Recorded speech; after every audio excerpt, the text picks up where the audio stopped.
ఇది ఇచ్చినా దీన్ని డెబిల్ చేసుకోవడానికి మన మున్సిపాలిటీలో మనకి దీని నుంచి బయట ప్రైవేట్ చేస్తున్నా సార్.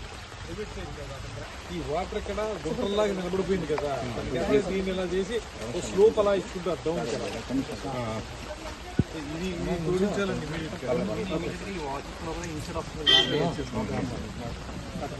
ఇప్పుడు మనం ఏ చెరువులో లేం.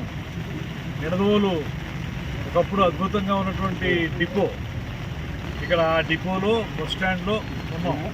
చూస్తుంటే చెరువులో ఉన్నట్టు ఉంది. అంటే దీనికి అవుట్లెట్ సరిగ్గా లేకపోవడం వల్ల నీళ్ళు ఇలా నిలబడిపోయి మునిగిపోయే పరిస్థితి వచ్చింది. ఇప్పుడు ప్రయాణికులు ఇక్కడ బస్సు ఎక్కాలన్నా కూడా ఇబ్బంది కనుక బస్సు బయటే ఆపేస్తున్నారు బస్సుల్ని, అక్కడే ఎక్కడం జరుగుతుంది. ఈ లోపలికి రావాలంటే ఇదంతా కూడా ఇబ్బందికరంగా ఉంది. ఇప్పుడు అందుకే నేను తెలిసి వెంటనే వచ్చి ఇక్కడ చూశాను. దీన్ని ప్రాపర్గా ఈ నీళ్లు బయటికి వెళ్ళిపోవడానికి అవసరమైనటువంటి డ్రైన్ సిస్టమ్ని మెరుగుపరచాలి. ఇప్పటికిప్పుడు అది అవ్వదు కాబట్టి మున్సిపల్ అధికారులకు నేనేం చెప్తున్నానంటే, ముందు ఏదైతే ఎగ్జిస్టింగ్ డ్రైన్ ఉందో ఆ డ్రైన్లో సిల్ట్ తీసేసి డీసిల్టేషన్ చేస్తే కొంత వెసులుబాటు వస్తుంది నీళ్లు వెళ్ళడానికి. కొంత నీళ్ళు అలా వెళ్ళాలి, మరికొంత నీటిని మోటార్లు పెట్టి తోడేయమంటుంది. ఇక్కడ పక్కన ఉన్నటువంటి డ్రైన్లో పెట్టచ్చు. ఆ రకంగా చేసి ముందు ఇమీడియట్ రిలీఫ్ ఇవ్వాలని చెప్తున్నాం.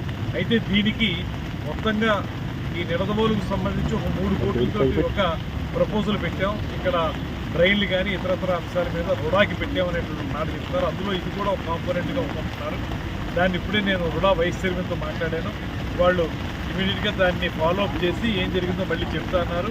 నేను దాన్ని ఫాలోఅప్ చేసి ఖచ్చితంగా అది నెక్స్ట్ సీజన్కైనా సరే మనకి ఇబ్బంది లేకుండా ఉండి చూసే విధంగా ప్లాన్ చేస్తాం.